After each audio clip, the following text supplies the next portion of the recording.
Hello and welcome back to Bicycle Legs and another edition of Studio Albums Ranked. And today I have a special guest, long-time guest on the channel, Mr. Peter Kerr from Rock Daydream Nation. Always a pleasure to have you on the channel, sir.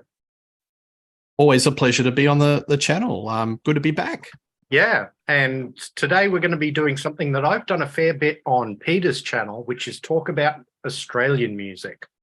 And in particular, we're going to be ranking the studio albums of the 70s band Skyhooks. They really are a legendary band in Australian music. I think, Peter, you'll agree with me in that. Yes, absolutely.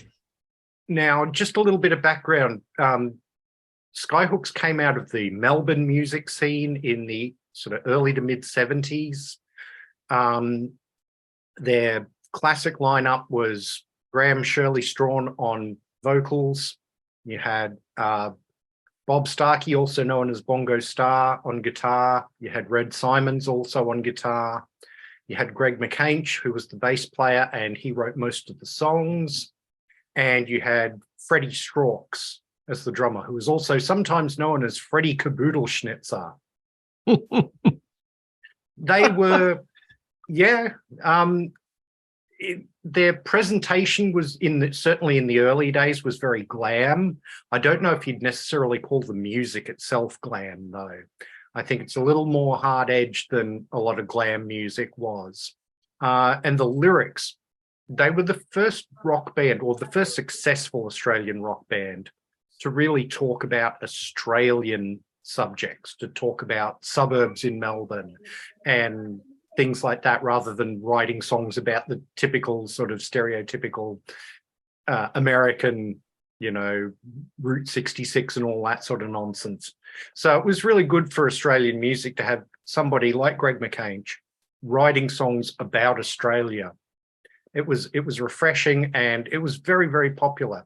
But they only had a fairly short lifespan originally. Their first album came out in 1974. Their last album came out in 1980.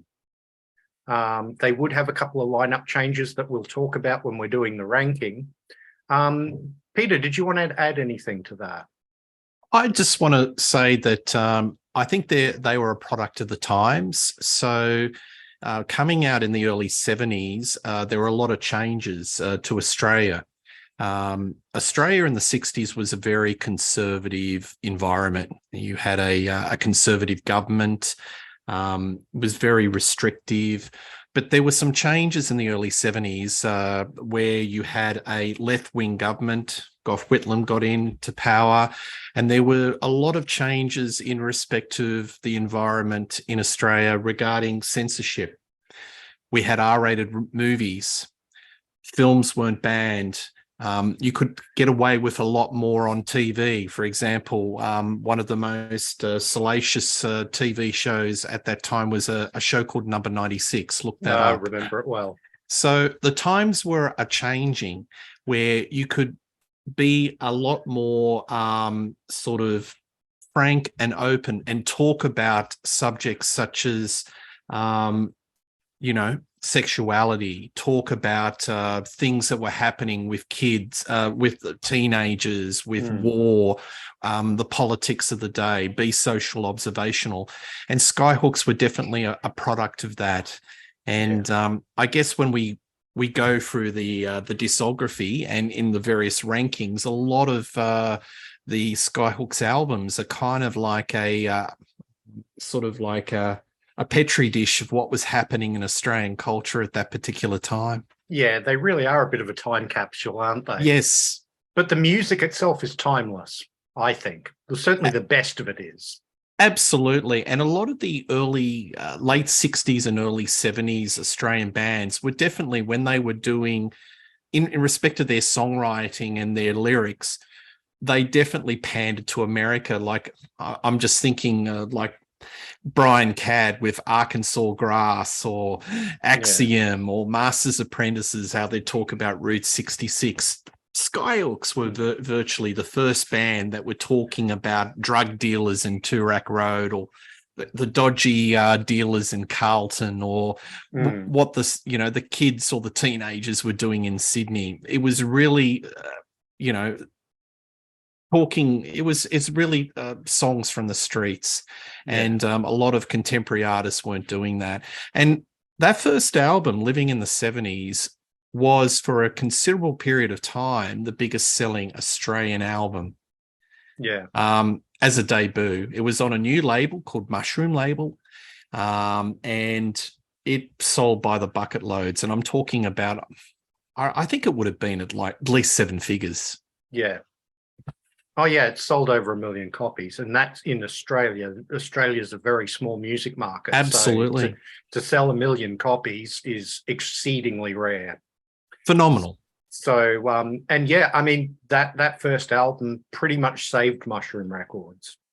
Yes. They were about to go under. And yes. That album absolutely bailed Michael Gudinski out. Yeah, absolutely. But look, they were the quintessential Australian band, and I guess if you had to, sort of close your eyes and visualize an Australian 70s band, Skyhooks would be at least one of the three choices. Yeah, absolutely. So let's get into our ranking. And when we've finished the ranking, what I'm going to do is I'm going to show off a few little extra Skyhooks albums, some live stuff and compilations and that sort of thing, just to give people, because they did do a fair number of sort of non-album singles. So it's good to have a bit of a chat about the compilations, I think, as well. But anyway, why don't you start us off, Peter, with your number 5 in the Skyhooks studio albums? Okay, thank you.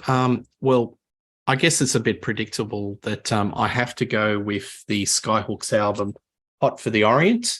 So I was able to track down this album. I've been talking with bicyclelegs over the last month or so to say this album is the holdout. It's very hard to get. I don't think you can get it on CD. I think it's been long deleted, but I was able to secure a first pressing. Thank you, Red Eye Records. And this was the first non-Shirley Strawn album, and the vocalist was Tony Williams, I believe. Tony Williams, yes. And Bob Spencer was he replaced Red Simon. So Bob Spencer was well known to Australian rock. Played in a band called Finch, and later day he was in the Angels with the Beyond Salvation, I think the Howling album, and a few others, the later Angels era. Very riffy, less political, less Australian, and that's why, to me, it's probably their least successful album. The thing that sort of sticks out, and the first song off the album is Bondage on the Boulevard, and it's got these sort of blips and blurps of kind of a synthesizer line, and I'm thinking, wow, is this a Split Enz album? This does not sound like the Hooks. Not a bad song, but very un-Skyhooks-like. There's some other songs on there that have that sort of sonic wheelhouse of being new wave, a little bit spiky, a little bit punky, but nothing like Skyhooks.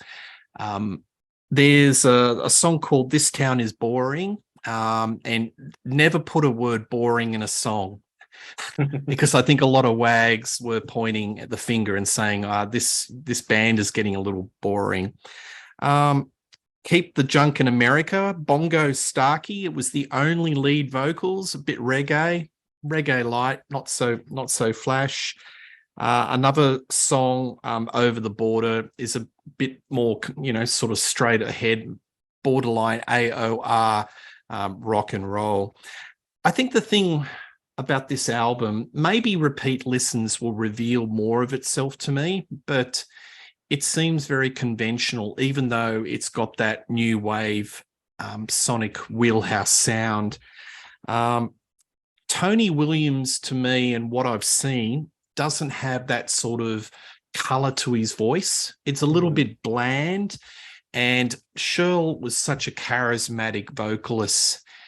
He was in that upper range, and in heavy metal or hard rock, or if you've got that upper range, it's distinctive and it sets you amongst the pack. Tony Williams doesn't have that voice. It's a little bit more mid-range, and it sounds very generic, like a lot of different bands of that era. So therefore, I have to rank this at number 5. But alas, I think a couple more listens, I might sort of reappraise it. But just on as I said, I've only had this album for about 3 weeks. I've listened to it, and it's not as it's definitely the lesser of the hooks. Yeah, well, I'm in complete agreement with you there. It's my number 5 as well. That's the band on the back, and they're looking very conventional compared with what they would look like in the earlier days. Tony Williams was an old friend of Greg McCange. They were in a band before Skyhooks, which was called Reuben Teese. And I think that's why he went with Tony Williams, just somebody who was familiar, somebody he knew. Apparently, Shirl, when he left the band, said that the Hook should have gotten a female lead singer to replace him. That was just his opinion. Bondage on the Boulevard is a song that they actually did do live when Shirl was still part of the band. So you can go online and hear a live version of Shirl singing it. You give a comparison how he sings it compared with how Tony Williams sings it. But yeah, these songs they're all right. But I mean, they obviously didn't have a lot of confidence in Tony as a singer, I don't think, because you get 3 songs on here that he doesn't sing lead vocals on. You've got Keep the Junk in America, which was actually released as a single, sung by Bob Starkey. You have My Heart Gets Blown to Bits, which is sung by Freddie Strauchs. And you have, what's the song? Cars, Bars and Girls. And that's actually sung by Greg McCange. And none of the 3 of them, I think, could be said to be better singers than Tony Williams, but they kind of have a bit more character, if you know what I mean. Yeah. So, yeah, I don't think this lineup was ever going to last long. They did break up after the tour for this. Rather unceremoniously, their last show was in Kalgoorlie in Western Australia. So, some little place way in the outback was the final Hook show, not a big grand finale in Melbourne. Yeah. But so it was a rather ignominious end for the Hooks, unfortunately. But there's some good songs on here. I like My Heart Gets Blown to Bits. I like the way Freddie sings that. I think Bondage on the Boulevard's kind of cool. I agree with you about not using the word boring in a song, but that song actually really rocks. This Town is Boring. It's got a really, really hooky chorus. But I mean, I think most people who are into Skyhooks are going to rank Hot for the Orient as their least favorite Skyhooks album. But I think there's definitely some stuff worth hearing on it. I don't think it's a total dud. Yeah. Look, I'll note to oneself, we might do an in defense of, because as I said, I think a couple of repeat listens, there might be more revealed to it. But this is, as I said, I've only lived with this album because it was so damn hard to find in the wild. And, but yeah, just for the 3 weeks I've been listening to it is definitely the lesser hooks. Just a couple of extra things I just want to add. It's got a very nice album cover. I like this album cover, but I don't know what the hell the concept of Hot for the Orient means, other than it's a little bit of stunt marketing. Do you have any idea what angle they're going there? No, I don't think it's got anything to do with the actual music on the album. Yeah, I think it's sort of like Mushroom doing a bit of, there's the inner sleeve. Do you have that in your version? Yes. Yeah. So, and another thing, there was a very famous music show in Australia called Countdown, where the host, Molly Meldrum, who could make or break bands, he was probably part of the Skyhooks success story in 1974 because Countdown basically made Skyhooks. They were made for colour television because colour television came into existence in 1974, and they played on Countdown with all their colourful, glammy costumes. And at the end of the day, he actually broke Skyhooks because famously he had a segment called Humdrum where he'd do the reviews of the albums of the day, and he panned Skyhooks Hot for the Orient. He said he didn't like it. So usually when Molly said he didn't like an album, and this album did not trouble the charts in Australia, meaning it sold diddly squat. I don't think it even reached the top 40 bicycle legs. No, I think it got to number 64 or something like that. Ooh. So that's why it's so damn hard to find in the wild. Yeah. And that's as compared to all 4 other albums that we're going to be talking about, all made the top 10. So So poor old Tony Williams, he was known as the guy that, you know, on the SS Skyhooks Titanic, maybe. But look, worth exploring, maybe. Yes. One day. So Peter, you're number 4. Yeah, absolutely. I'm just following a bit of an order here. This is the Skyhooks, the last album before Shirley left, and it's Guilty Until Proven Insane. This came out in 1978. It's got a cracker of an opening track. Women in Uniform is just absolutely a rocker. And you can understand why Iron Maiden covered it with Paul Di'Anno. It's tailor-made for the new wave of British heavy metal. There's a harder edge to this album. It's much more rocky, but it's losing a lot of the Skyhooks identity that made them so unique. The lyrics are less Australianized. There's less observational lyrics about what was happening in Australia. It's much more generic. You know, we've got songs like Boogie, which sounds like a Rose Tattoo song meets ZZ Top. It's a great track. And Shirley's, you know, singing in his high range. I don't know, maybe the times were changing. Bicycle Legs. You had punk, you had new wave, you had sort of post-punk. Things were getting a little bit harder edge. AC/DC were ruling the charts with that crunchy type of guitar sound. Skyhooks definitely changed their sound on this one, and not as successfully. A couple of other good songs: Life in the Modern World, Trouble with the Computer, Why Don't You All Get which was a very controversial song. I think that's the last song on the album. Yeah, to me, it's great that you got Shirl. The band is all sort of firing. Also, Red Simon's not in the band. You've got Bob Spencer, so that's his first album. It's harder edge, but it just loses some of the magic of the first couple of albums. And to me, it's I'm sorry, I'm going in reverse sequence. It's my number 4.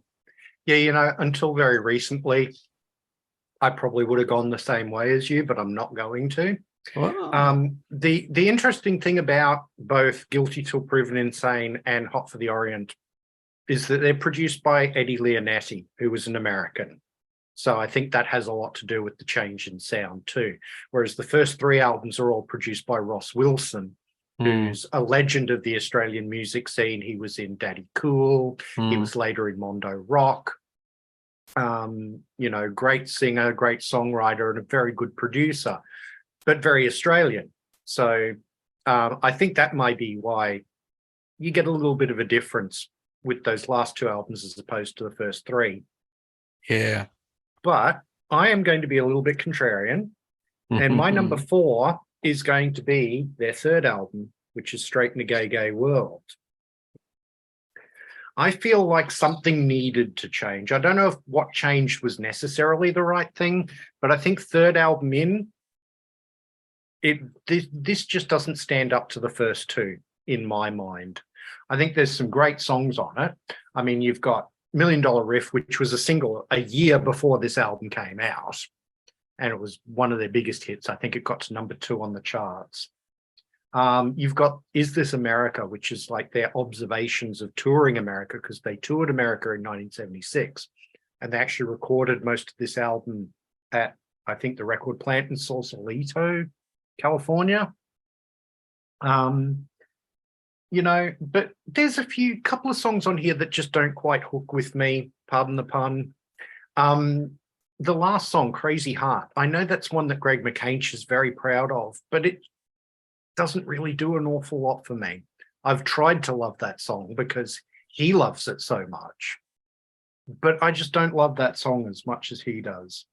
But I mean, there's some interesting stuff. They're still talking about, some, issues of the 70s, things like Straight in a Gay Gay World, the title track, and I'm Normal, which is a very witty song. Doesn't really sound very Skyhooksy though, that one. It sounds almost sort of music hall, which is interesting. You've got Somewhere in Sydney, so they're, talking about, because they're a Melbourne band, so it's interesting to hear their observations of Sydney, because for those who are not Australian, and I'm sure that Peter will attest to this, there is a huge rivalry between Sydney and Melbourne as to which is the best city in Australia and all that sort of thing. And there's also a sound, isn't there? There's always been this long harbored, sounds like a Sydney band, that sounds like a Melbourne band. Yeah.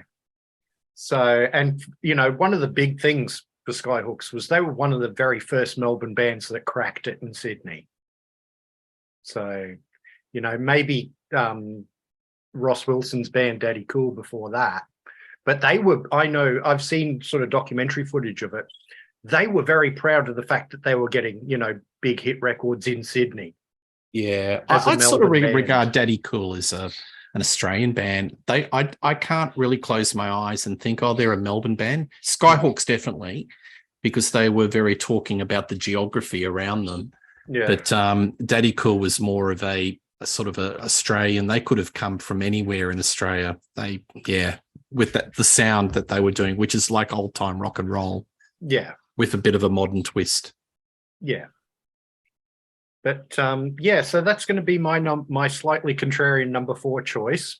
What's your number 3, Peter? Oh, look, it's predictable. I'm going Straight in a Gay Gay World. Love the album cover, Black Sheep. It's very simple, but you get the message of what they're trying to set, and you got the lamb chop on the back, a little bit of humor. That was the staple diet, folks, in the 70s. We didn't have anything outrageous. No lamb kebabs in the 70s. It was all very beige. Meat and 2 veg. Oh, gee, thank goodness for immigration. And look at this. I don't know if you can see this. I think this is at the Fitzroy markets or wherever the markets are in Melbourne, and you've got this black sheep, and it's like a standoff between the band and the butchers. And great in a poster. I didn't show it, but there is a massive poster that comes with the original as well. I won't unfold it because it's gigantic. Wow. But I don't have that. There you go.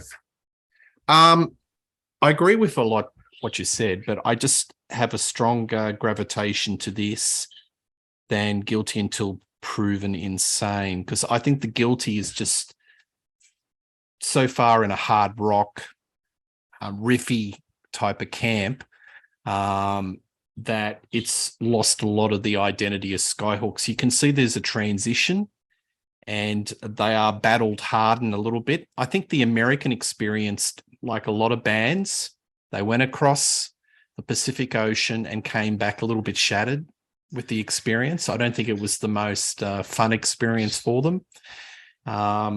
It was.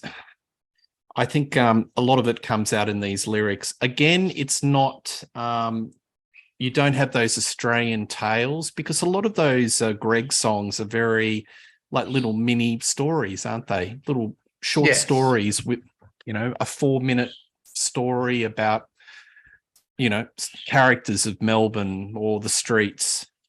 You don't get as much here. You're quite right. There's a lot of music hall in a lot of Skyhook songs. I'm not a big fan of that music hall. I find it a bit kitschy. and they always dabble in a little bit of the old country, Yes. like Blue Jean. Yeah. Similar, because that they had a big hit with All My Friends Are Getting Married. I think that hit number 2, which was sort of country, and we'll talk about that soon. When you're on a good thing, stick to it. And there was a lot of that country or old country in the charts in Australia. You had bands like the Dingoes and Brian Cadd, some other ones that don't come immediately to mind. Well, I think the big one is Little River Band, isn't it? Yeah. They had that definite country feel to them. That's why they did so well in America, I think. Absolutely. Broderick Smith. You know what I'm saying. That sort of middle of the road type of country feel.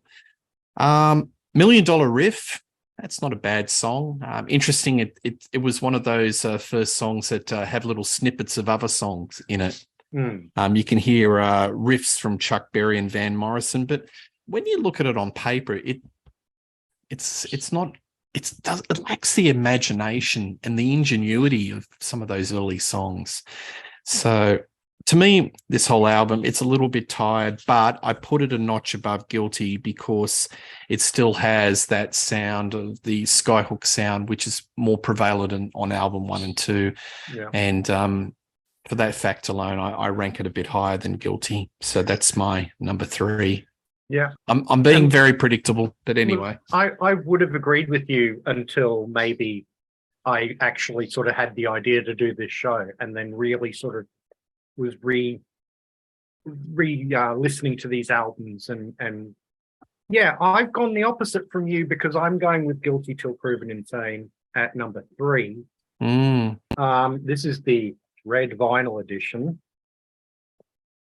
So this is on lovely red vinyl. Folks, this is worth a little bit of money. Look, I think the reason I'm putting it a notch above is almost for the same reason you put it a notch below.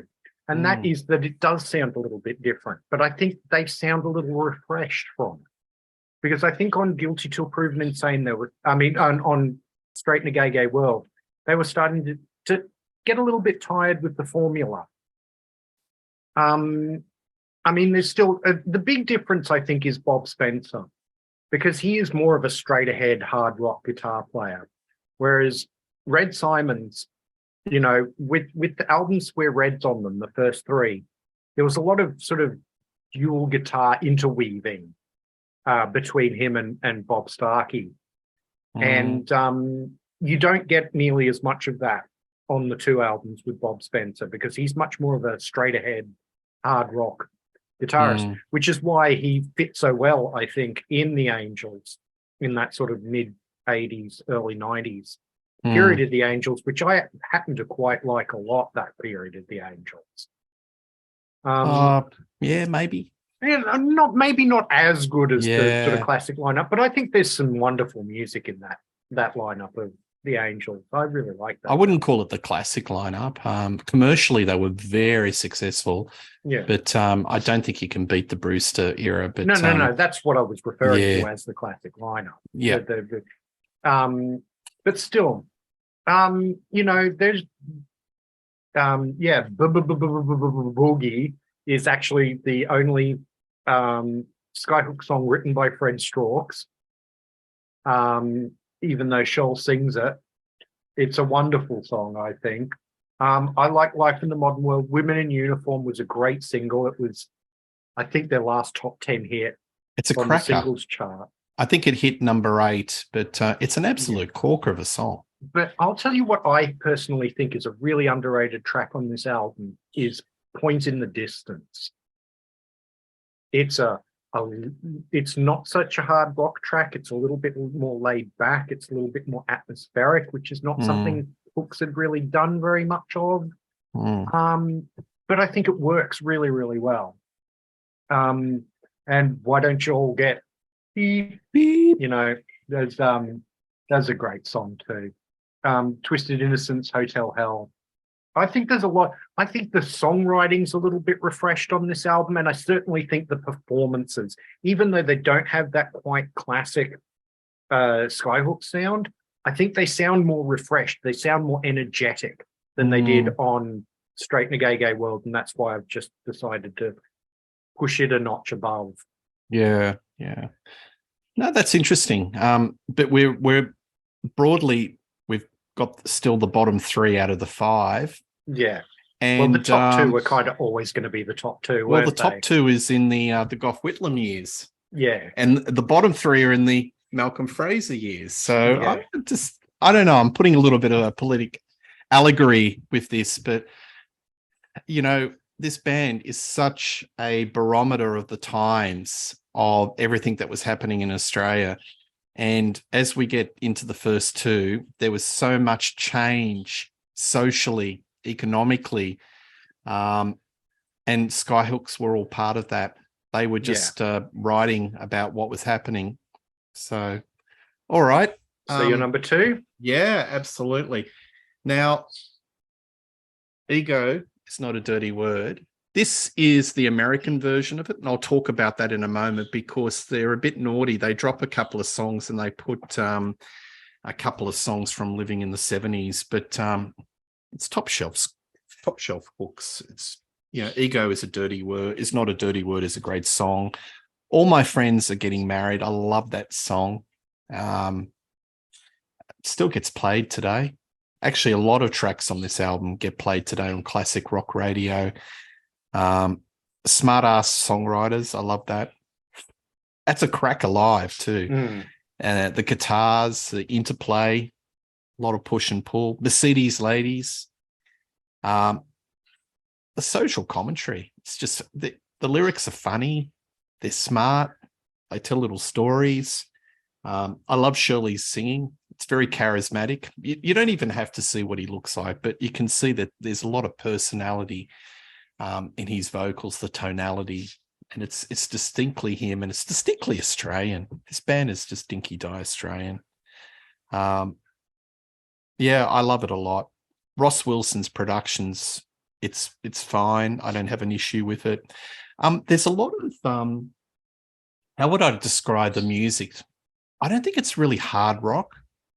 There's a lot of R&B guitar riffs. There's a lot of jazzy bits. There's a lot of prog bits.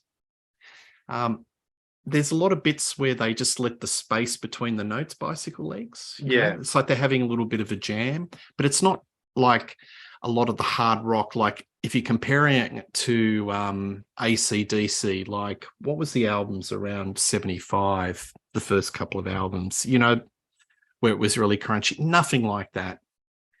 They had their own sound, and a lot of it was just allowing the space, you know, space between the notes and the instrumentation.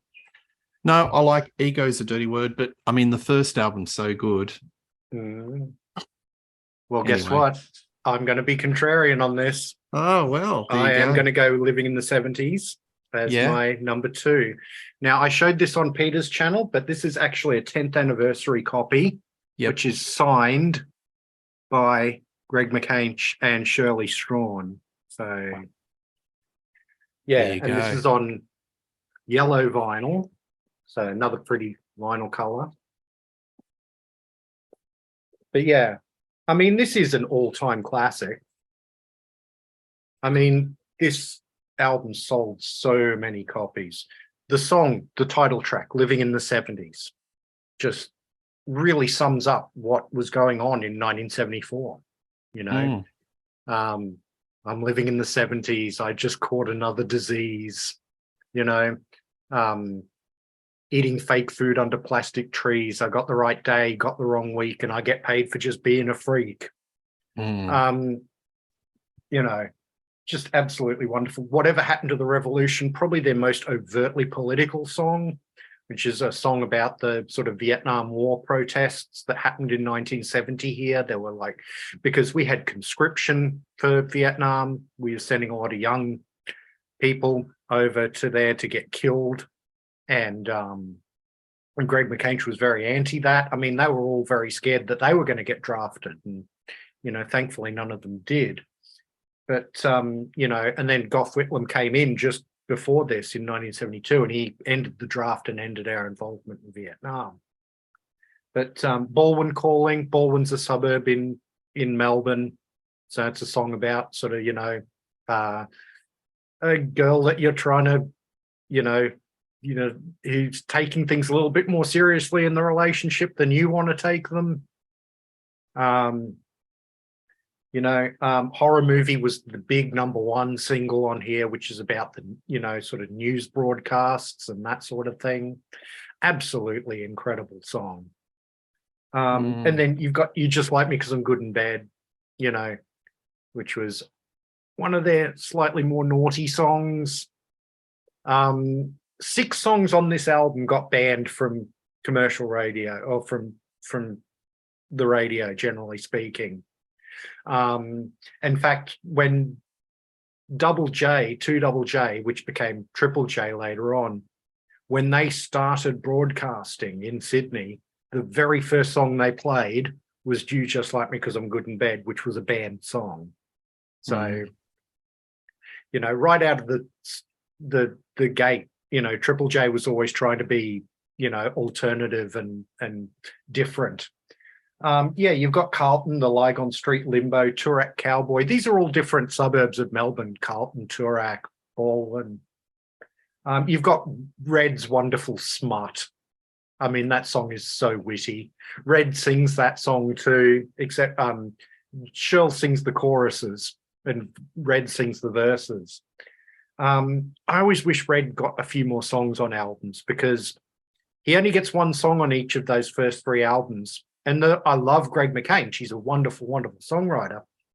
Red was a really good songwriter too. And I love all 3 of the songs that are on those 3 albums. Really good stuff. Probably the only one I'm not a big fan of on this album, and why I'm probably ranking it at #2 instead of #1, is Hey, What's the Matter? That song's a little rote to me.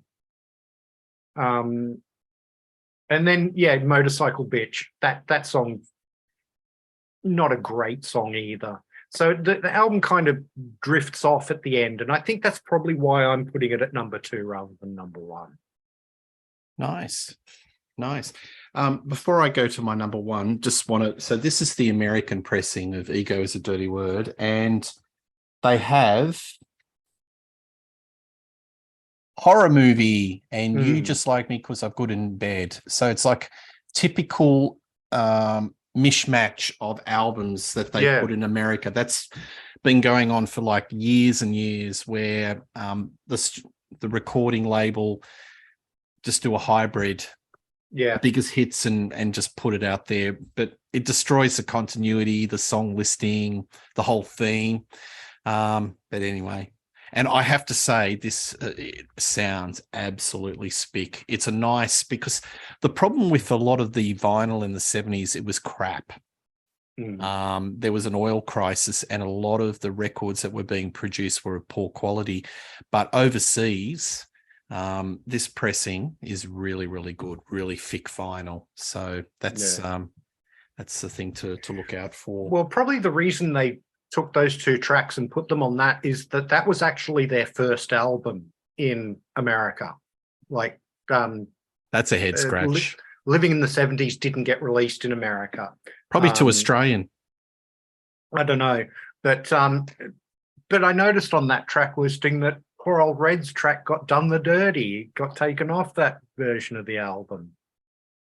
Well, which is really a shame. So anyway, all right, I'll go to my #1. I don't have the album, but I have the CD, and there was a reissue of Don't You Believe What You've Seen or You've Heard, and this came out about 10 years ago, where they did a re-release of Living in the 70s and Ego's Not a Dirty Word, and also a live album, the years 74, 75. So I'm only leaning on the CD version of this. Yep. I will get a vinyl version in eventually.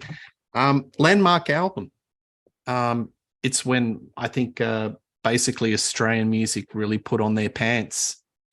and grew up and were able to talk about a variety of topics. It was taboo breaking, it was naughty, it was socially observational. Look, you eloquently described a lot of the songs. I agree. I'm not a big fan of the Red Simon song. I'm contrarian to you. Okay. I think Smut is a little bit kitschy. There's also I put that in the kind of the not vaudeville, but put that into the category of music hall. I don't like it when they go into the music hall type of numbers. I'm just wondering, he was a judge on Red Faces in the 80s. Would he have gonged that? I don't know. I don't know. I think the thing I like about that song is it's quite proggy because it goes into, a 5-minute song. It goes into about 4 or 5 different musical sections. Yeah. No. Anyway, I had to think about it. No. Horror movie. Isn't that the weirdest number one? Yeah. That went in Australia? That is the most unlikely. Again, I think it would have to be, you have to thank Ian Molly Meldrum and Countdown and doing this really lurid video clip, and they're all in their glam garb and et cetera. And I just think it was a perfect marriage between sound and vision, and that's why it went to number one. But it's quite an unusual song to go to number one when you compare what was coming out in 74. 74 was a lot of, what was it, Bay City Rollers, were they around? Yeah. A lot of sort of cheesy stuff. Yes. This is right out of the box because it's like very socially observant, talking about all the atrocities that you see on the 6:30 news. So Carlton, Lygon Street Limbo, Turak Cowboy, You Just Like Me Because I'm Good in Bed. And you're right, that was actually the first song that got played on Triple J or Double J. Yes. Yeah. And got them banned. What more can I say? I think it's just it's a corker of our, it's a landmark album. And I think there was a book that came out about 10, 20 years ago about 50 essential Australian albums that you must own. And that was in it. Yeah. I think that was the Skyhooks pick. Well, I'm going to go with Ego Is Not a Dirty Word as my number one. And I think maybe I'm just a little fresher with this album than I am with Living in the 70s. Yep. But I think also, to me, there's, the last 2 songs on Living in the 70s don't quite live up to the rest of the album for mine. Whereas I don't think there's a dud track on this album. I mean, the title track, Ego Is Not a Dirty Word. Again, real great social commentary, about being loud and proud, as it were, rather than sort of meekly assuming your role in the, as one of the cogs in the wheel, as it were. Love on the Radio is an older song of theirs. It was actually a co-write between Greg McCanch and their original lead singer, who's a guy called Steve Hill. It's a really good song. Saturday Night, sort of about, kids letting go on a Saturday night. Really, really, really catchy song, that one. Absolutely brilliant. My favorite song on the album is a song called Love's Not Good Enough. Yes. It's an absolutely gorgeous song. Again, they go a little slower, a little more atmospheric and mellower. And it really, really works. The lyric is very clever. And, The Other Side is a really good song. There's some wonderful concert footage you can see on YouTube of them doing The Other Side, which is really great. Smart ass songwriters.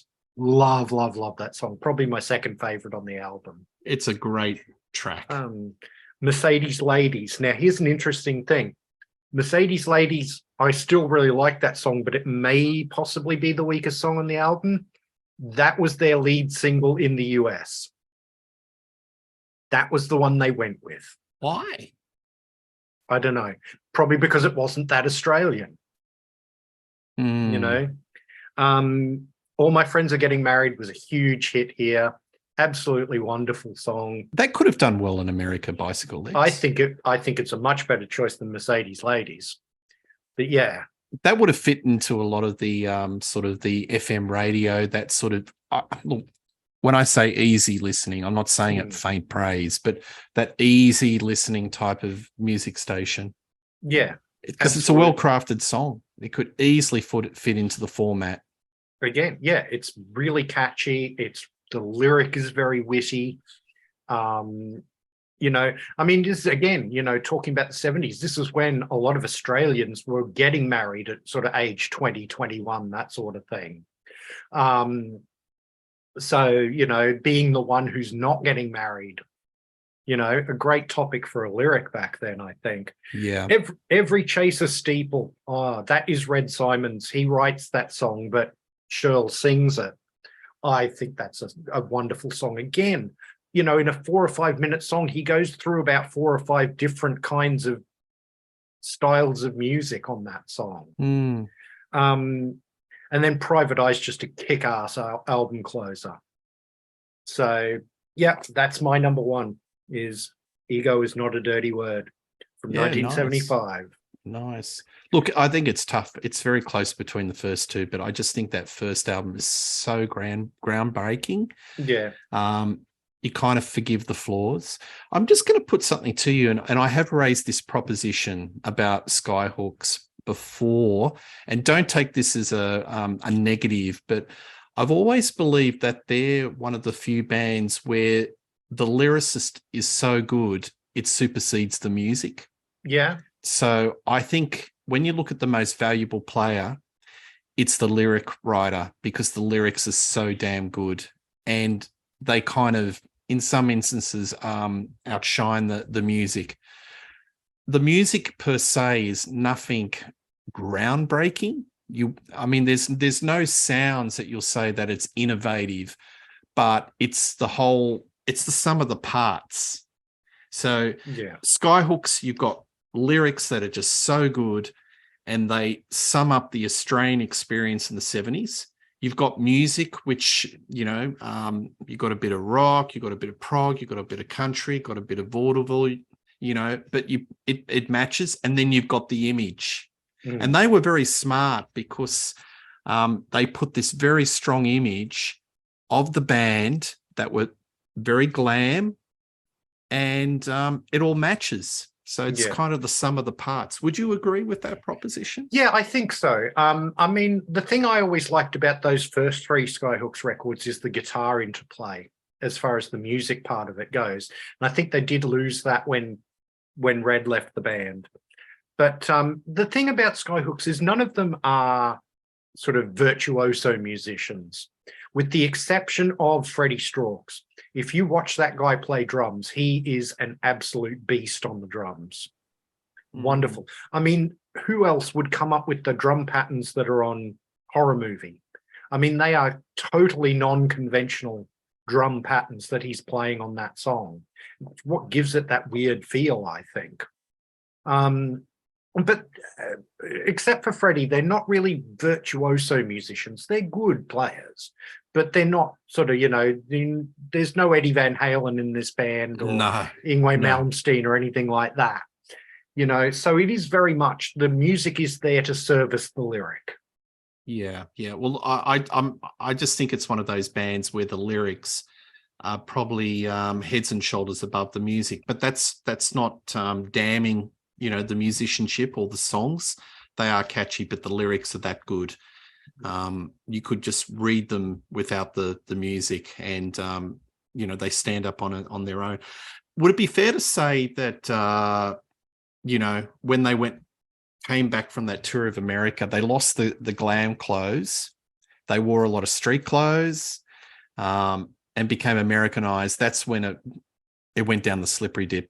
Would you agree? I think it certainly did commercially for them. As I say, I think originally when Red left and Bob Spencer joined, I think it gave them a new energy, which is why I ranked Guilty Till Proven Insane up at number 3. But that only carried out for so long. And I think just the songs weren't quite as good as they are on those first couple of albums. I think, you know, Greg was on record as saying that he would have stayed touring in America until they made it. You know, the rest of the band were like, nah, we're not doing this. So, you know, a bit of conflict there as well, I think. Yeah, that's interesting. I haven't heard that anecdote before. So Yeah. they must have had a really bad experience. Yeah. Anyway, before we wrap this all up, I thought I would show off a few other Skyhooks little bits and pieces that I have in my collection. A couple of live albums first. I've got that. Live Be In It, mostly with Bob Spencer. There are a couple of tracks with Red Simons on them on the guitar. Really good live album. Then after they broke up in 1980, they did do a reunion tour in 1984. And there was an album that came from that, which was Live in the 80s, which is the classic lineup of Skyhooks. And there they are, recreating the cover of the Living in the 70s album, but with a photo rather than a drawing. Again, really good album. This one's quite hard to find, though. Yeah. On the Mushroom label, were they still on Yes. Mushroom? Yeah, still on Mushroom there. Yeah. Right. All of their albums, except the first two, are nigh on impossible to find on CD.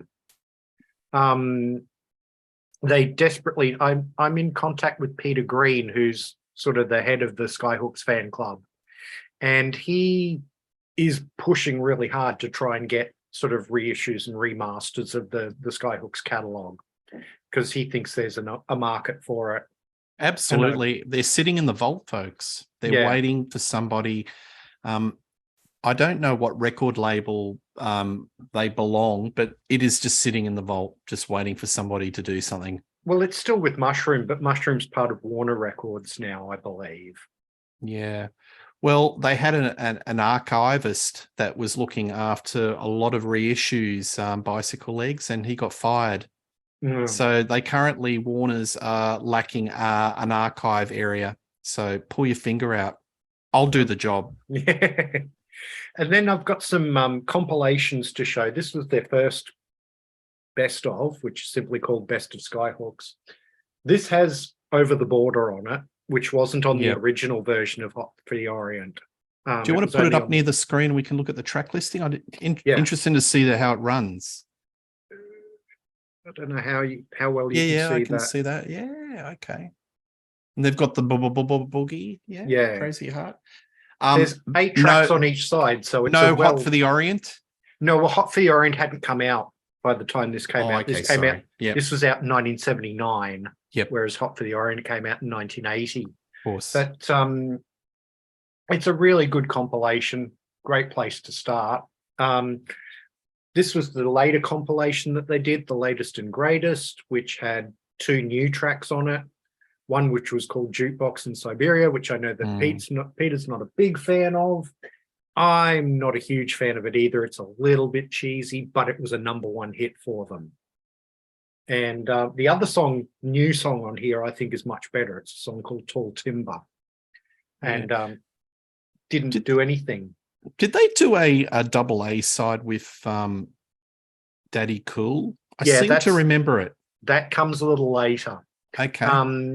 When this album came out, they decided to go on tour, and rather than play 1 or 2 shows in big venues in each of the big cities in Australia, they did this huge tour where they played, I think, 87 gigs in all little places. And I actually got to see them on that tour. They played a little pub called the Mansfield Tavern here in Brisbane. And I got to see them.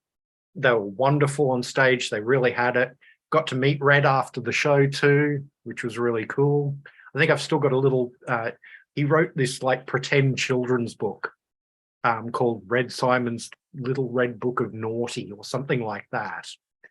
And I got him to sign that. Yeah, very approachable. Nothing. Yeah, he was a lovely guy. Yeah. No, he was a really nice guy.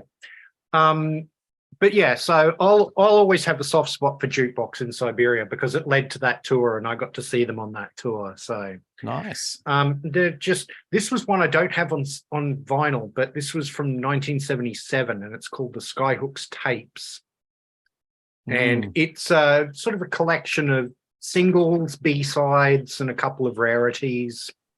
This is the album, the most recent compilation, or not quite the most recent, but this was from the from early 2000s, I think. And it's just called The Collection. And there's 2 CDs on this. The first one is a best of, like you would expect. But the second one is what's known as the Lost Album. And it has those 2 tracks from Latest and Greatest, but it also has a whole album that they had recorded and intended to release. But what happened is, as you were alluding to, they released this double A-side single with Daddy Cool, and their song was called Happy Hippie Hut. Not a great song. And it stiffed. It absolutely stiffed.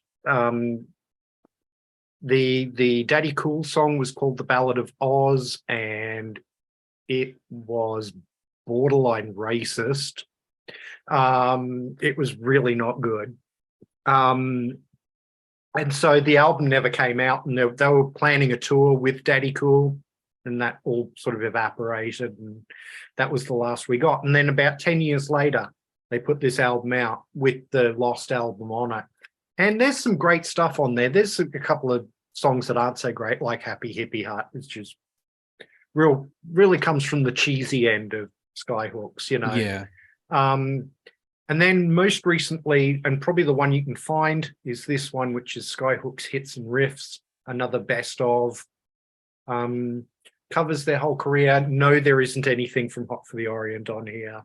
But there is one song from the Lost album. So yeah. And then lastly, in the 80s, they put out this big box set with all the albums, plus like all the studio albums and the live album, like the first live album, and 2 discs of rarities. I don't have that box set, but I do have the 2 discs of rarities. I've seen that. I've seen that in a record store recently. This is bonus album number 1, which is basically sort of rare tracks, B-sides, that sort of thing. But then this one is basically demos of songs that never got released, except for one, which is, there is a version here of All My Friends Are Getting Married, sung by their original lead singer, Steve Hill. Nice. Now, if you can imagine All My Friends Are Getting Married, but instead of being sung by Shirl, it's basically being sung by Captain Beefheart. That's what it sounds like. That was their original lead singer. He was nothing like Shirl. And I don't think they would ever have made it big with Steve Hill as their lead singer. But apparently what happened is they played at Sunbury 74 and they got booed off stage because they hadn't had any hit records yet. But apparently Steve Hill saw himself on TV and handed in his notice. He just didn't like what he saw. I saw an interview about that, 1974, and apparently they came in on at midday. And basically I don't think Australia was ready for Skyhooks visually and by song, and playing at apparently that it was hot, the guitars were all out of tune. It was an absolute disaster. And playing in the hot sun at Sunbury at midday is not a good time slot for anybody. Yeah. Anyway, that's our Skyhooks studio albums ranked. Please let us know in the comments where you agree with us, where you disagree with us, what your ranking would be. A lot of you aren't going to be familiar with Skyhooks, so please go to your listening app of choice and give these albums a listen. I believe the 5 albums are all available on Spotify and other music apps.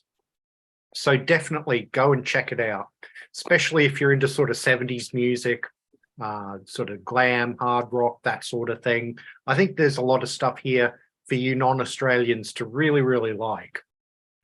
Please go and subscribe to Rock Daydream Nation if you're not already subscribed. I can't believe any of my viewers are not already subscribed, but if you are not, please go there. There will be a link in the description, as always. I've been on there a number of times, so, you know, it's always good fun to be on Rock Daydream Nation. Please do like, share, and subscribe. It really does help the channel out. If you're new to the channel, please go and have a look at some of my other videos. Everything's playlisted. So if you want to look at some of my other studio albums ranked shows, it's a playlist for those. If you want to look at my Bicycle Legs Discovers Rush series, there's a playlist for those. If you want to see my appearances on other channels like Rock Daydream Nation and that sort of thing, I also have a playlist for all of those. So you can go and check that out as well. If you want to follow me on social media, I'm at Bicycle Legs on Instagram and Twitter. I also have a dedicated Facebook page now for Bicycle Legs. Links all in the description. Please come and check those out, give them a like and join in the conversation. Thank you very much for watching, and I'll see you in the next one. Cheers. See ya.